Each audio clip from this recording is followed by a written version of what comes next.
Instant recipe খুব সহজেই বাড়িতে বানিয়ে নিতে পারেন এরকম একটা ইনস্ট্যান্ট রেসিপি। তো চলুন দেখি কি লাগছে। প্রথমে একটা ডিম ভেঙে এটাকে লবণ দিয়ে ফেটিয়ে নিচ্ছি।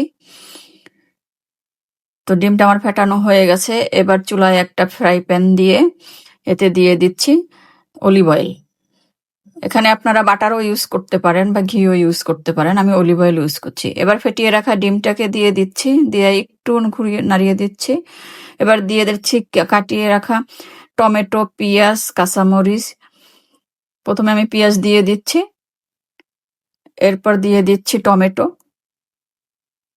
এরপরে দিয়ে দিচ্ছি কাঁচামরিচ, এরপরে দিয়ে দিচ্ছি ধনিয়া পাতা, এরপরে দিয়ে দিচ্ছি মোজারেলা চিজ, গ্রেট করা রাখা চিজ। এবার একটু কাঁটা চামচের সাহায্যে একটু স্প্রেড করে নিচ্ছি। এবার এটাকে উল্টিয়ে দিচ্ছি।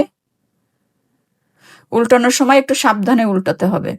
তো এদিকে আমি ফ্রোজেন করে রুটি বেলে রেখেছিলাম, দিয়ে দিচ্ছি একটা রুটি। এবার এটাকে উল্টিয়ে নিচ্ছি। তো আমার কিন্তু এবার দিয়ে দিচ্ছি আর একটু চিজ গ্রেট করে। এবার এটাকে ঢেকে 2 মিনিট সময় রান্না করব, এরপর এটা উঠিয়ে নিব। তো এবার আমি এটাকে উল্টিয়ে দিচ্ছি।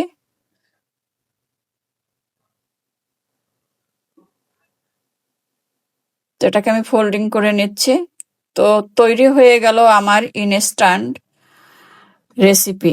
এটা দুপুরের লাঞ্চ, সকালের নাস্তা কিংবা বিকালের স্ন্যাক হিসাবে খেতে পারেন। এটা যে কোনো সময়েই এটা খেতে পারেন। এটা খেলে একেবারে পেট ভরে যায়। এরকম একটা রেসিপি হলে একবারেই পেট ভরে যায়। তো আমি এবার একটু এটা কেটে দেখাচ্ছি যে এটা ভিতরটা কতটা সুন্দর হয়েছে। খুবই ইজি একটা ইনস্ট্যান্ট রেসিপি। তো আপনারা চাইলে এটা বাসায় তৈরি করে নিতে পারেন।